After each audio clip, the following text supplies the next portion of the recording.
En el episodio de hoy conversaremos sobre la famosa permisología. ¿Qué es? ¿Cómo funciona? Nuestro invitado, Pablo Soto Bevilacqua, cuenta con más de 18 años de experiencia en el mundo público y privado.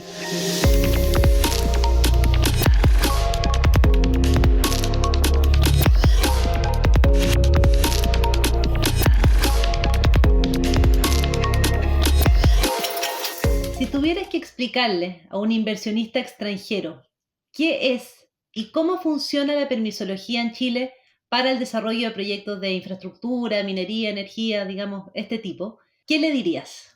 Primero le diría que dependiendo del tipo de industria o tipología, sigue la misma lógica que como se obtienen los permisos en los países desarrollados, en los países de la OCDE, que es una lógica secuencial en el tiempo.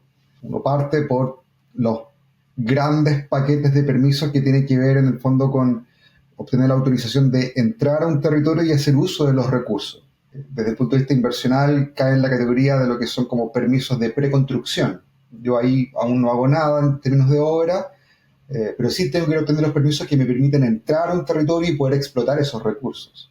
Esa es la primera etapa, y hay un conjunto de permisos que regulan eso. ¿Qué tipo de proyectos entran en ese tipo de lógica? Minería, energía, acuicultura, proyectos que explotan recursos naturales. Luego viene una etapa de construcción, donde uno obtiene permisos para poder iniciar y arrancar el desarrollo de obras. Luego hay una etapa de obtención de los permisos de la explotación de los activos o la operación finalmente de aquello que se construyó. Y finalmente permisos que tienen que ver con el cierre o el término del ciclo de vida, digamos, de esa inversión. Entonces es un sistema secuencial en el tiempo donde, dependiendo de la tipología, aplican una cierta cantidad de permisos. Al igual que todos los países, digamos, de la OCDE, existen permisos que son de base sectorial, es decir, que uno tramita de forma directa con algún organismo de la administración del Estado que es, digamos, el responsable de la otorgación de los permisos de una disciplina específica. Y al mismo tiempo hay autorizaciones de base ambiental que tienen que ver con la obtención de las aprobaciones asociadas al impacto ambiental proyectado que pueda tener el proyecto en algún terreno específico. Así que es un sistema, digamos, bien tradicional y bien estándar en comparación con el resto de los países de la OCDE. Bueno, y una palabra que a todos le tienen miedo hoy día, ¿cierto? La permisología, como de brujería casi. Entonces, ¿cuáles son, a tu juicio, cierto, los principales desafíos y complejidades que enfrentan las empresas cuando tienen que navegar por este sistema de permisos en Chile? Y en ese sentido, y siguiendo también con lo anterior, ¿cierto? Un inversionista extranjero que va a tener pánico solo escuchar la pregunta, ¿cómo los puede objetivizar? ¿Cuáles son? ¿Cómo los encasillamos también? Hoy, desde esa perspectiva, desde ese inversionista, desde ese proponente, la principal problemática que no se cumple el plazo oficial de la otorgación de la autorización. Es el principal problema. Y ese problema genera efectos en diferentes dimensiones o capas desde el punto de vista de ese proyecto de inversión. Al retrasarse la otorgación de los permisos, se van produciendo efectos en otras esferas, en otras dimensiones, que inclusive van más allá del proyecto o de la empresa que quiere invertir propiamente tal, sino que también se generan efectos en la comunidad o en el entorno donde se pretende desarrollar la inversión. Entonces, la problemática del no cumplimiento del plazo oficial de la aprobación del permiso hoy es el principal problema que está, digamos, desafiando el desarrollo de proyectos de inversión en Chile en cualquier tipo de tipología y también de cualquier tipo o tamaño y ubicación geográfica. Ya es una realidad que lamentablemente está extendida, digamos, a lo largo de todas las regiones y que tiene diferentes causas. Hay diferentes estudios que han levantado y se han dedicado a investigar cuáles son, digamos, las razones que explican este problema. Y en el fondo hay una suerte de necesidad de la empresa inversionista que al reconocer este problema tiene que poder en el fondo prever y adoptar medidas que le permitan administrar este problema, porque es un problema declarado, ya está presente y está evolucionando en un sentido de empeorarse, con lo cual el inversionista sí o sí debe adoptar medidas para administrar el problema desde el punto de vista de los efectos que le provoca en su proyecto. Y dado eso, pero también dado, porque me imagino, obviamente, ese es el principal, pero van a haber otros que que circundan, ¿cuáles podrían ser como buenas prácticas o estrategias que las empresas podrían adoptar dado esta realidad? Porque, digamos, esta es la cancha donde juegan. Cambios de mejoras en los plazos o cambio a nivel estatal claramente no está en las manos de una sola empresa o de un solo proponente. Por lo tanto, ¿qué cosas sí se pueden adoptar para mejorar esta situación? Como casos comparados de otros países de la OCDE que han pasado por este mismo problema del plazo, ¿verdad? De la demora en la otorgación de los permisos, emerge una práctica que es posible, digamos, poder traerla por parte de un inversionista que tiene que ver con poder establecer un acercamiento y un involucramiento temprano con la o las autoridades que van a participar del proceso de revisar y otorgar los permisos que aplican en el fondo a una inversión, antes en el fondo de presentar las solicitudes de aprobación a esos estamentos, de manera de poder entender y prever y anticipar según el emplazamiento de ese proyecto en esa región, en esa tipología, en esa industria, cuáles son los énfasis, las preocupaciones o qué le interesa a esa autoridad que como mínimo contenido o especificación técnica debiese tener esa solicitud de permiso para, en fondo, bien hacerse cargo, a juicio de la autoridad, de cuáles son, en el fondo, como las consideraciones técnicas que esa inversión se tiene que hacer cargo, ponte tú en temas de impacto en recurso hídrico o impacto en suelo o impacto en seguridad de las personas según la naturaleza de alguna obra, por ejemplo. Esa práctica hoy día en Chile no está oficializada o institucionalizada, pero sí se puede adoptar, se puede de alguna manera como emular. Y es en el fondo mirar el proceso de la gestión de los permisos con un enfoque de proyecto, donde cuando uno inicia un proyecto, siempre hay una etapa temprana de identificar a las partes interesadas y poder involucrarlas tempranamente para, desde la obtención y el entendimiento de esos requisitos, de esas preocupaciones, de esos intereses, en este caso de los organismos que entregan los permisos, tomar esa información, la transformo en un criterio y la internalizo en mi ingeniería que va a producir el expediente para obtener ese permiso. Entonces, básicamente lo que hago es escribir mi solicitud haciendo encaje con lo que espera leer y revisar, en el fondo, la autoridad que va a estar participando de la autorización. Esa práctica, en la gran mayoría de los países de la OCDE, está institucionalizada. Existe, en el fondo, ese espacio para poder acercarse y generar un encuentro entre ambas partes y generar una suerte de un acuerdo vinculante, donde se establecen los énfasis, los mínimos contenidos.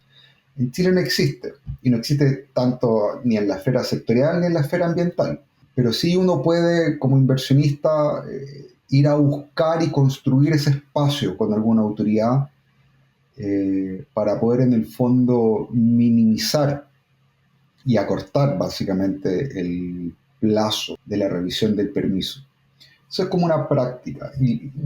Y hay otra forma que también uno puede de alguna manera buscar que se celebre y que se desarrolle al momento de tramitar un permiso específico en una región determinada ante un organismo específico, y que tiene que ver con el hecho de poder hacer equipo con un equipo consultor o asesor donde esos profesionales tienen experiencia en esa industria, en ese tipo de proyecto en esa región, y han tenido buenos resultados desde el punto de vista de la relación que tienen con la autoridad, con lo cual en el fondo como que hace sentido desde ese acercamiento temprano con la autoridad preguntar si tienen como un registro de especialistas que ellos en el fondo recomiendan de alguna manera para poder hacer equipo con esos técnicos al momento de, por ejemplo, producir ingenierías o desarrollar expedientes para ciertos tipos de permisos.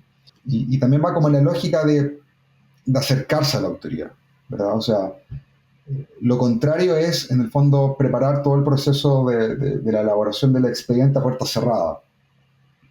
La probabilidad de éxito, en el fondo, de poder minimizar el plazo con esa práctica de no involucrar a la autoridad antes del ingreso a trámite es muy baja. ¿Sí? Yo creo que esos dos elementos están como bajo control del proponente. El acercamiento con la autoridad para poder conocer sus preocupaciones, sus intereses, dónde están los énfasis y llevarlo al expediente, y al mismo tiempo hacer equipo con asesores o consultores que tienen experiencia en esa región, en esa comuna, con esa autoridad, con ese permiso. Uno le puede preguntar a la autoridad si en el fondo ellos tienen algún registro de profesionales con los cuales ellos podrían recomendar hacer ciertos estudios. Al menos con esos dos factores ya uno puede incidir en algo. ¿Mm?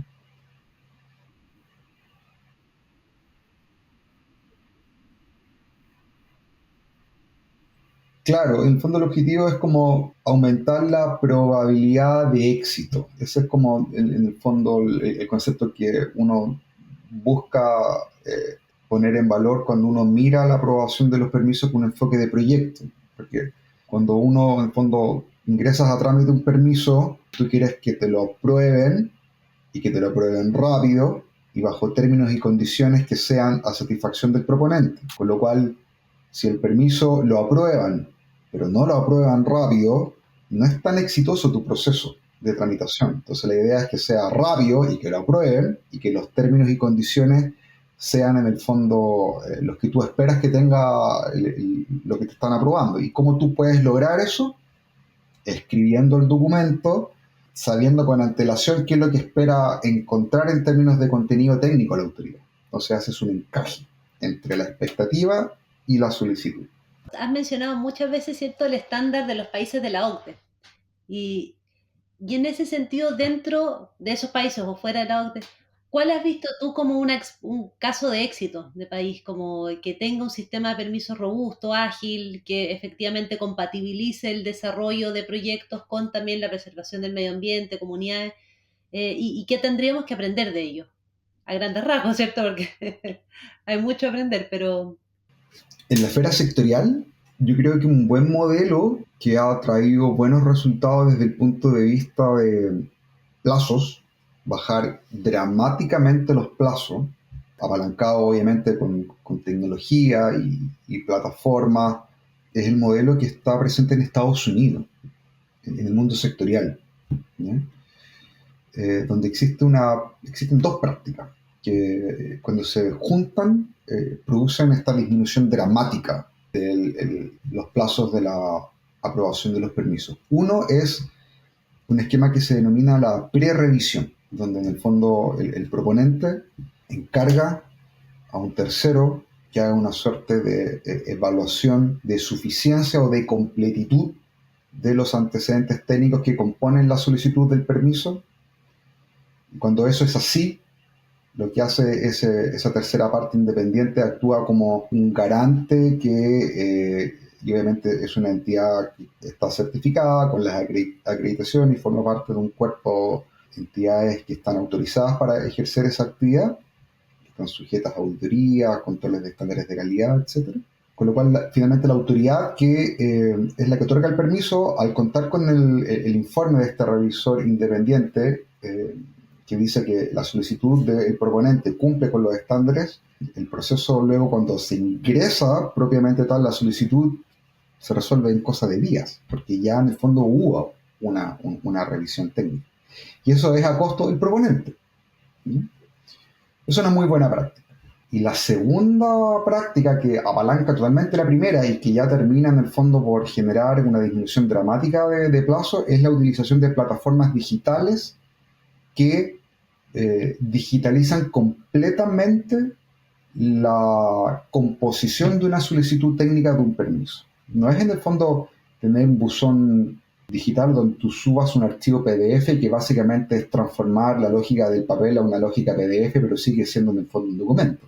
No, son formularios específicos, con campos específicos donde tú poblas datos y contenido y subes archivos como planos o especificaciones o memorias específicos donde en el fondo lo que se hace es transformar completamente la lógica de subir expedientes a poblar datos en formularios. Con lo cual eso automatiza mucho o semi-automatiza el proceso de revisión, porque tú por atrás en el fondo lo que haces es programar lógicas de revisión por cada uno de los datos. Entonces en Estados Unidos esos dos elementos han dado paso a que ya en el fondo la gestión de los permisos sectoriales, tanto los que son medianos o como mayores, no está siendo una problemática, ¿ya? Y en Chile eso es perfectamente replicable.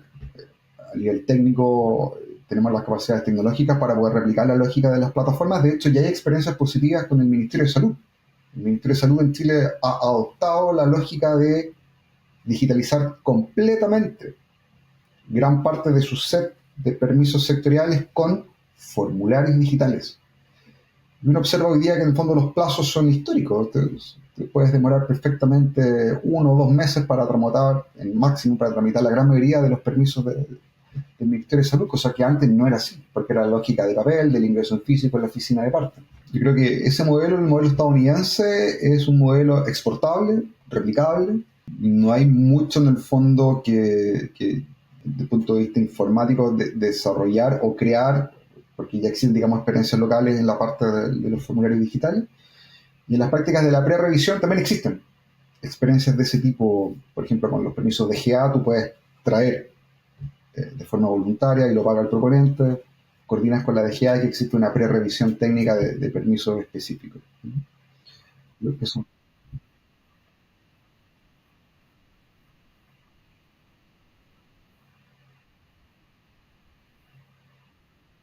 Absolutamente, absolutamente, totalmente. Es un ganar-ganar para, digamos, para todo el sistema, porque también en el fondo lo que pasa con los permisos de GA, por ejemplo, los permisos en Geomin, es que la autoridad básicamente actúa en la práctica como una contraparte, va a revisar la ingeniería.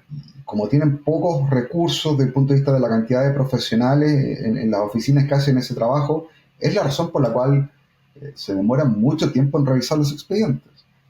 El N, la cantidad de profesionales que hacen ese trabajo es chico, digamos. Lo cual hace sentido como externalizarlo a través de entidades o profesionales que están autorizados y que cumplen los requisitos de calidad que establecen, digamos, estos organismos de la Administración del Estado, para poder en el fondo ampliar esa capacidad de revisar y de poder ir acortando los plazos.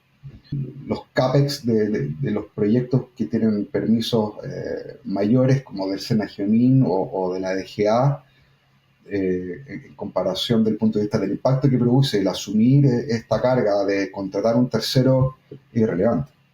Claro, exacto. Y ahí, Pablo, porque hemos estado conversando principalmente desde el foco de las empresas, ¿cierto? ¿Qué pueden hacer las empresas o cómo es el sistema? Si nos cambiamos de sombrero y lo vemos más desde el punto de vista de medio ambiente o comunidades, porque también vemos brechas en ese sentido, ¿cierto?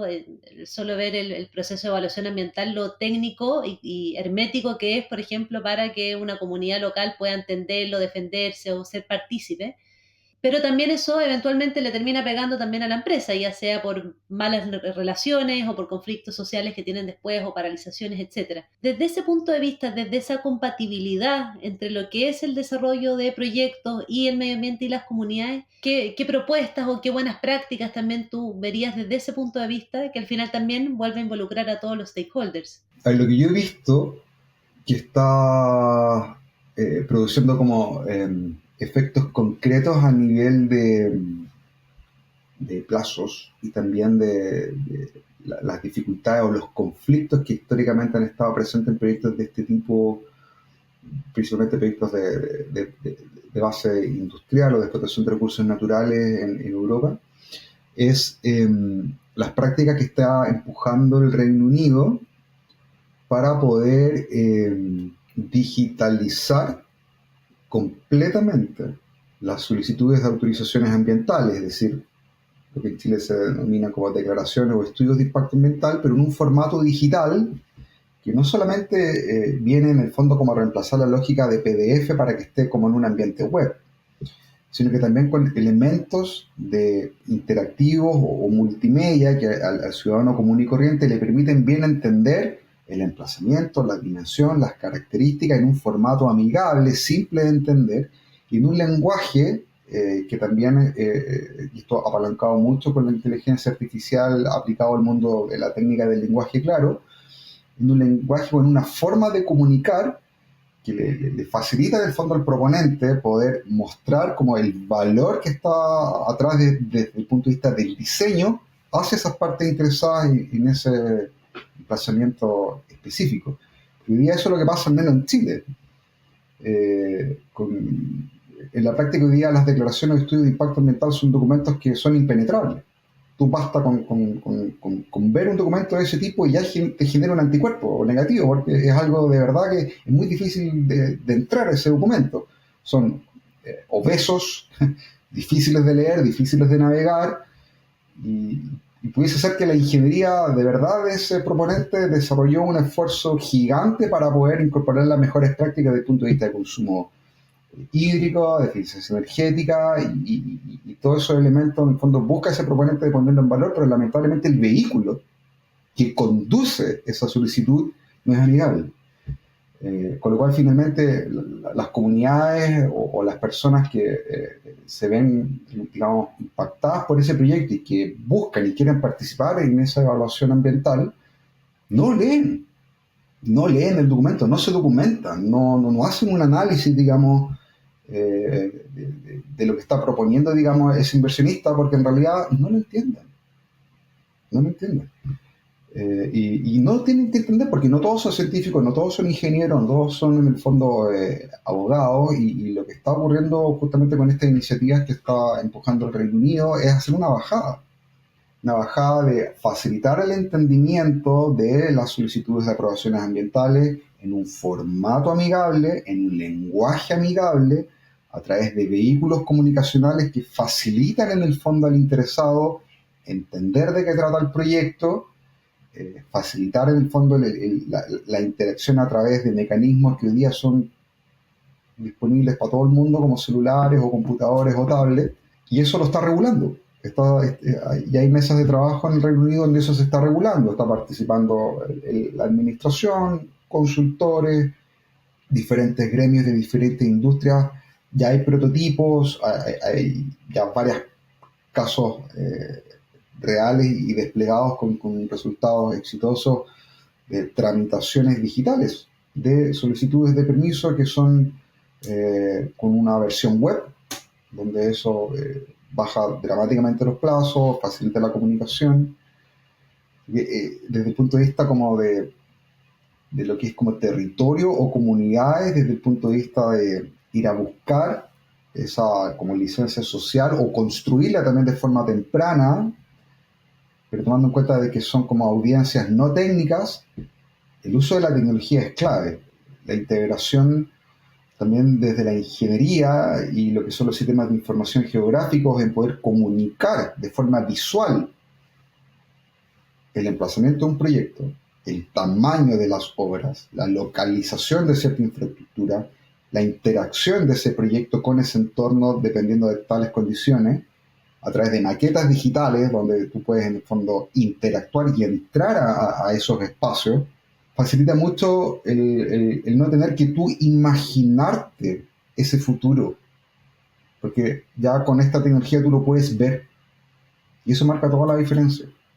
Cuando tú haces el ejercicio de poder comunicar de forma visual e interactiva cómo va a ser un proyecto en tal emplazamiento, según tales condiciones, la entidad o los grupos de interés que están mirando esa situación, su análisis o entendimiento de cómo va a ser ese futuro es mucho más preciso y les permite interactuar de mejor manera con el proceso, digamos, de participación durante la evaluación ambiental. Al revés, mientras no estén presentes esos elementos, finalmente las comunidades se imaginan cualquier cosa y eso es inevitable porque en realidad un informe PDF de más de 1000 hojas no puede hacer mucho para comunicar de manera efectiva en el fondo cómo va a ser una situación, digamos, futura. Entonces, yo creo que el Reino Unido está siendo como un buen referente y también, un poco por la pregunta anterior, no hay nada que dificulte emular esas prácticas hoy día en Chile. Se pueden, en el fondo, producir versiones digitales rápidamente de autorizaciones ambientales y existen varias prácticas donde se hacen maquetas digitales, se mezclan sistemas de información geográfico con técnicas de ingeniería como lo que es BIM, por ejemplo, y rápidamente tú puedes componer un gemelo digital de una situación futura y agregarle capas de información de tal manera de que las partes interesadas entren a través de un portal y participen, digamos, de la exploración de ese proyecto y puedan interactuar con el proponente a través de canales que permiten finalmente tener un proceso de participación, en este caso digital. Sí, estoy plenamente de acuerdo. De hecho, lo que nos ha pasado en nuestra experiencia con el GIS es que a veces solo verlo te ayuda a tomar decisiones. No tienes que hacer ningún análisis interior, solo verlo de una forma espacial. Ya te, ya te agrega el valor que, como dicen, una imagen vale más que 1000 palabras, un mapa, más que 1000 imágenes. En tres oportunidades me ha tocado tramitar consultas de pertinencia, donde para poder facilitar al revisor del SEA el correcto entendimiento de un contexto geográfico, he realizado vuelos en dron, donde ese archivo de video lo he subido a una página web, que es una versión digital del mismo contenido del informe en PDF. Y he aplicado técnicas de inteligencia obviamente artificial para que tanto el contenido del informe en PDF como el informe web sea a través de un lenguaje fácil de entender y que acompañe imágenes que le faciliten finalmente al revisor entender el alcance, las características, las dimensiones de ese proyecto en ese entorno específico, de tal manera de que su evaluación y finalmente esa medición de completitud de los antecedentes que uno está aportando y si hace encaje o no con los requisitos legales, sea rápido. Y medio bien, he tenido buenos resultados, han sido las resoluciones han bajado dramáticamente y sin ninguna iteración. Es decir, he ingresado la solicitud y se ha resuelto sin ninguna solicitud de observaciones adicionales. Ya lo he hecho 3 veces, con lo cual esos son como los primeros experimentos que dan cuenta que es perfectamente, digamos, replicable la práctica que está ocurriendo en el Reino Unido y poder traerla a Chile para poder, en el fondo, facilitar a los revisores o cuando ya son declaraciones o estudios de impacto ambiental a las partes interesadas externas, comunidades, por ejemplo, que entiendan bien de forma visual, con video o algunos recursos como mapas, como Story Maps, que es una aplicación de Esri que tú puedes hacer en el fondo mapas digitales, puedes agregar video, puedes agregar mapas 3D interactivos, todo lo que sea salir de la lógica del texto plano a poder mirar algo, marca la diferencia. Eso ayuda mucho.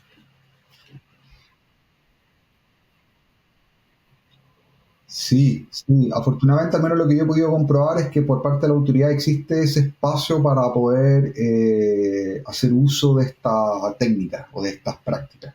Con lo cual en el fondo yo creo que es una línea de trabajo que sí o sí debiese en el fondo ser adoptada por diferentes proponentes o empresas que apoyan a los desarrolladores de proyectos para poder ir a esa lógica de finalmente facilitar la revisión de un instrumento. Son muchos documentos día aparte que son como periféricos que inciden en que las solicitudes de aprobación ambiental sean excesivamente obesas. O sea, están las guías, están los criterios, están los instructivos, y las declaraciones de impacto ambiental en promedio nunca menos de 500 hojas por cada documento, y luego vienen lo que son las adendas.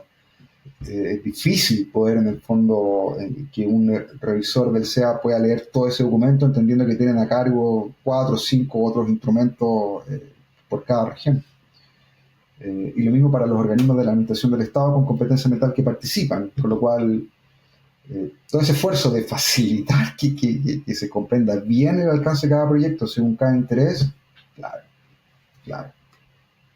Oye, Pablo, hay dos cosas que me gustaría que pudiéramos Uh -huh. como resumir para ver si te las quiero verbalizar yo, a ver si las comprendí bien, a ver si obviamente también quedan claros para los auditores, antes de pasar a otra pregunta que obviamente tenemos que ponerle territorio porque así se llama el podcast. Así que mencionaste, ¿cierto? Dos elementos como dentro de varios, ¿cierto? Pero que son brechas o elementos o dificultades, obstáculos que las empresas tienen que entrar, ¿cierto? Y enfrentarse a ellas, y también algunas buenas prácticas. Dentro de ellas, las que a mí al menos más me resonaron, ¿cierto? Fue uno, es dentro de las dificultades está el tema de las demoras. Y cómo las demoras generan además efectos cascada en todos sentidos, en que se retrasa después la construcción, después que incluso estás tramitando el EIA y entre medio se aprobó el plan regulador, entonces ahora el plan regulador ya no ¿cierto? Es compatible con tu proyecto y así un montón de efectos cascada. Pero además, lo hermético y difícil que son estos procesos porque son muy técnicos, porque son poco amigables y por lo tanto son poco amigables con tanto las autoridades que tienen que revisar un montón de proyectos a la vez, como también de las comunidades con los cuales obviamente no es su expertise y por lo tanto se enfrentan a algo que no saben ni siquiera cómo abordarlo. Y dentro de eso mencionaste algunas soluciones que me parecen bastante idóneas y adecuadas, incluso y muy prácticas, que se pueden incorporar ahora. No hay que esperar a que la autoridad emita, ¿cierto?, una ley nueva ni nada al respecto. Y uno fue los acercamientos tempranos, y que también ha sido parte de nuestra experiencia cuando tú generas un acercamiento temprano donde presentas el proyecto, de qué se trata y entiendes también cuáles son las preocupaciones de la autoridad a ese respecto o en ese territorio. Efectivamente después hay una mayor incluso empatía de cómo tú vas presentando el proyecto de acuerdo también a esas preocupaciones. También acercamientos tempranos con las comunidades, desde luego, y eso también es una práctica cada vez más común, porque también se va generando ese espacio de, antes de que ingrese un estudio, una DIA o una EIA, la comunidad ya sabe que se enfrenta, ya sabe cuál es el proceso, y que no sea un tema solo administrativo, porque hay una relación ya de incluso de vecindad. Pero además mejoras a nivel tecnológico, ¿cierto? De cómo digitalizamos ciertos procesos que ayudan a que pasemos, por así decirlo, data no estructurada o PDFs que son ilegibles o cada uno con su estructura, a data estructurada con formularios claros, con campos claros que ayudan a una revisión, pero también en el concepto de cómo visualizamos e incluso espacializamos los proyectos para tener un entendimiento claro, nítido, visual, de que uno se puede imaginar dónde el proyecto, desde dónde es, hasta qué es y cuáles son sus magnitudes, que obviamente ayuda a que haya un lenguaje común al final. Porque el texto no es lenguaje común, lo visual es mucho más común. En un nivel podemos concordar más rápido que esto es, ya, estamos imaginando lo mismo. Y hay un elemento más, cuando hicimos la primera pregunta, ¿cierto?, de cuáles son los permisos en Chile, y yo me acuerdo cuando hablamos una vez y me hiciste una analogía que me pareció fantástica, entonces me gustaría que la repitieras, que tú hablabas de una especie de embudo. Cuando partimos hay, ¿cierto?, así la cantidad de permisos sectoriales, y cuando termina, y los últimos, o ya los mínimos son desde las DIA hasta los EIA. Entonces, en la mente del ciudadano común o incluso quienes estamos en la industria, uno solo se imagina los estudios de impacto ambiental o las declaraciones, pero en realidad eso es como lo último del embudo. Entonces, te quería pedir si podías describir de mejor manera, y obviamente mucho más técnica que yo, cómo es este embudo de permisos, de cuáles son las mayores cantidades y los menos, que también van aumentando en complejidad para que podamos. Podríamos tomar como ejemplo, por ejemplo, un proyecto de base minera, un proyecto nuevo de explotación, por ejemplo, una mina de cobre en la región de Antofagasta, una mina que está en el fondo con el plan de iniciar un proceso de explotación de una mina a rajo abierto, que va a pasar por el proceso de preconstrucción, luego la construcción, luego la operación. En cada una de esas tres etapas tiene que ir a buscar permisos sectoriales para poder en el fondo realizar diferentes tipos de obras, actividades o desarrollo de infraestructura según la etapa en que se va encontrando ese proyecto de inversión.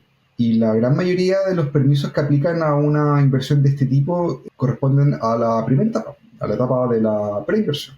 Son permisos que básicamente lo que hacen es como levantar la barrera de estar prohibido realizar cualquier tipo de actividad.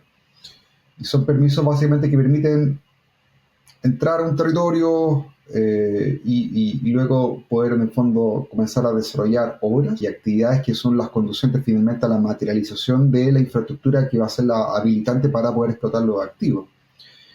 Y son permisos amplios. Hay permisos que tienen que ver, en cantidad me refiero, hay permisos que regulan infraestructura minera o infraestructura hidráulica o edificios o instalaciones, es decir, activos físicos, pero también están los permisos que tienen que ver con el entorno donde se ubican estas obras, estas partes o estas acciones. Cuando son proyectos de base minera que ocupan amplias superficies en un terreno determinado, te empiezas a encontrar con que la cantidad de permisos por cada tipo de autorización se empieza a multiplicar, se empieza a repetir.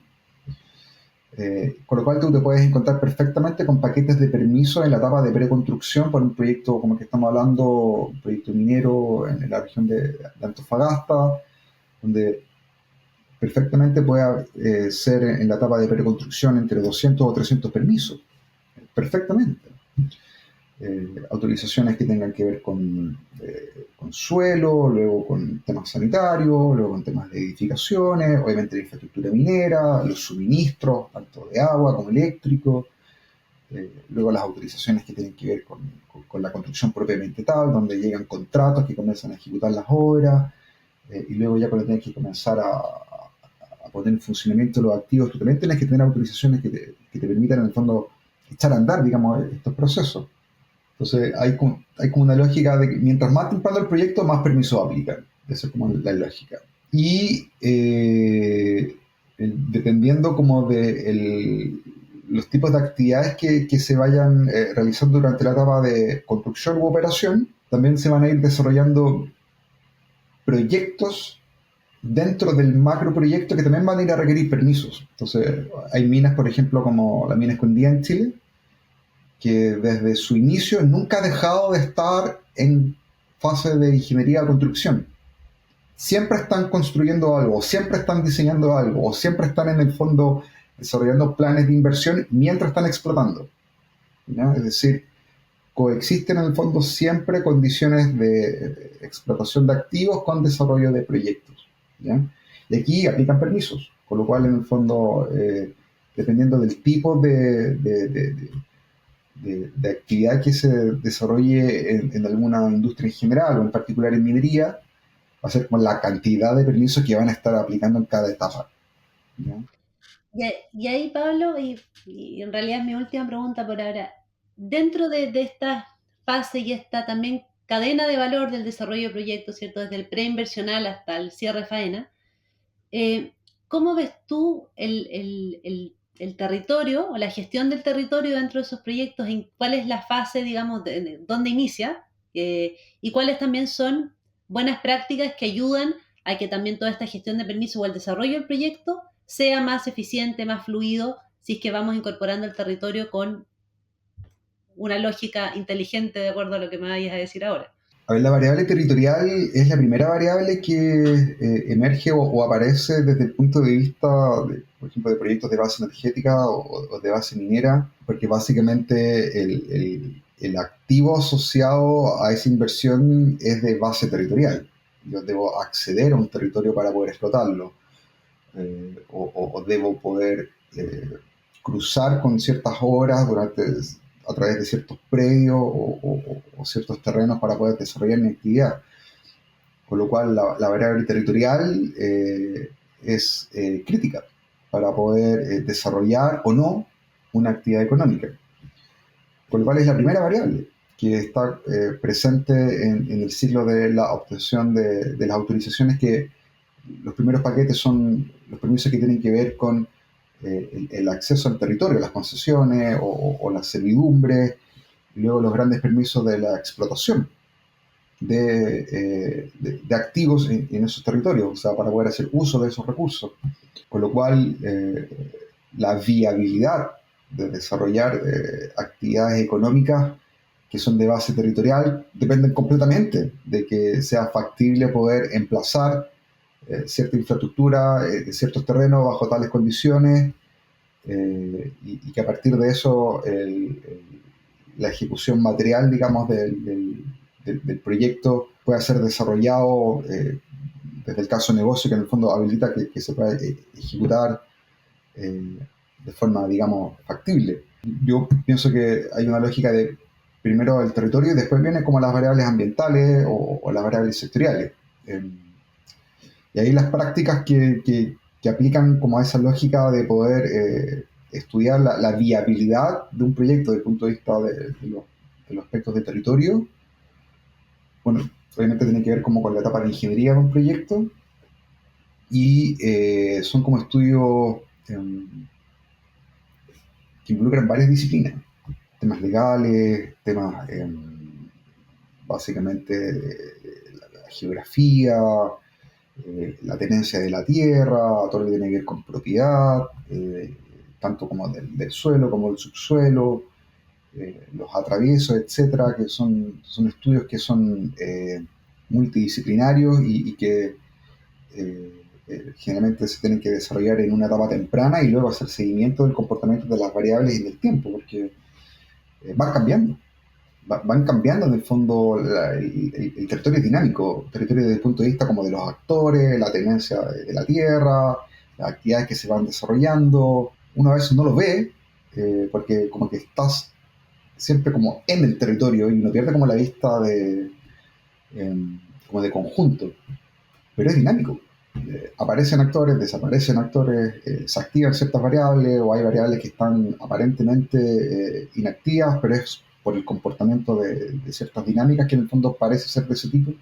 Con lo cual, saber cómo identificar esas variables clave y estudiarlas, levantarlas, analizarlas y cruzarlas como con el alcance técnico del proyecto es clave, es clave, es clave. O sea, perfectamente se pueden caer inversiones por malos estudios desde el punto de vista territorial, por ejemplo, temas de riesgos naturales, o el comportamiento, ponte tú, de ciertas condiciones de suelo o la interacción de algunos componentes físicos con el entorno o del proyecto con, por ejemplo, ciertas dinámicas geográficas que pueden impactar la continuidad o de la construcción o de la operación de un activo, que es fundamental. Súper claro y estoy plenamente de acuerdo. Oye, Pablo, agradecerte. La verdad es que yo creo que cualquier proyecto que pueda contar contigo es un privilegio de no solo de tu expertise, sino que también de la mirada más abierta, de mirar experiencia en otros países, de ver qué se está haciendo bien, qué podemos importar, ¿cierto? Y también después qué podemos exportar, qué podamos hacer de bueno. Así que ahí quería preguntarte si hay algo más que te gustaría comentar, algo que digas, mira, esto quizás es algo, algún elemento de cierre si te gustaría aportarlo. Sí, invitarlos a poder justamente, un poco tomándome tus palabras, a darse cuenta de que muchas de las cosas que están siendo desarrolladas o empujadas o estudiadas en los países desarrollados, en los países de la orden, muchas de ellas ya inclusive están siendo eh, aplicadas en Chile desde hace ya varios años, como por ejemplo estas prácticas de la digitalización de los expedientes en lógica de formulario, en el mundo del urbanismo, la construcción y los temas inmobiliarios. Está el proyecto Domilínea, por ejemplo, donde existe un esfuerzo amplio de poder ocupar las técnicas BIM. Y eso es un paso gigante que perfectamente puede ser replicable en otros tipos de tramitaciones donde se pueden aplicar como la misma técnica. O sea, aquí no estamos hablando de tecnología futurista, no estamos hablando de situaciones que sean como inalcanzables técnicamente para nuestra realidad como país, todo lo contrario. Entonces, es cosa como de poder encontrar cuáles son como las palancas, el pareto, ver dónde uno puede hacer los ajustes invirtiendo la menor cantidad de tiempo, recursos y energía para poder tener los mayores impactos y beneficios desde el punto de vista de esas intervenciones. Y en esa lógica, sin duda que la tecnología juega un papel clave. Así que yo creo que al combinar como prácticas con tecnología, ahí hay una buena palanca para poder incidir en el tema de los plazos. Así que yo creo que eso es como lo que a mí me gustaría comentar como última reflexión, Victoria. Excelente, Pablo. Te agradecemos mucho y esperamos tenerte próximamente nuevamente en el podcast. Encantado, un placer y feliz de poder tener otra conversación como esta, que me gustó mucho, lo pasé muy bien y siempre un placer conversar con ustedes en Chile Registro. Así que muchas gracias por la invitación.